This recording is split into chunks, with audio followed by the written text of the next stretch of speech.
صعود ایران رو میزنه. ریاض محرز 3 دقیقه مونده. شد من داشتم فقط گل میزدم.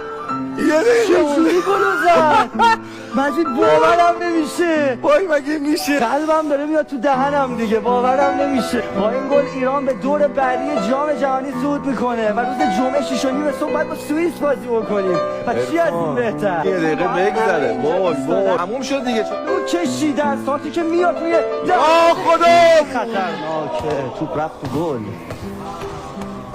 توپ رفت تو گل. چرا چی میشد این بازی؟ همون 2-2 تموم میشد. آخه برای چی باید اینجوری با احساسات ما بازی شه؟ چی میشد؟ این گل شجاع خلیزاده نمیزد اصلا. چرا باید با احساسات ما استری بازی شه؟ وای خدا مگه میشه؟ مگه داریم؟ چی بگم الان؟ خیلی سخت حرف زدن واقعا. نخواد بشه نمیشه. خیلی سخته. حذف ایران از جام جهانی، صعود اتریش و الجزایر دست در دست هم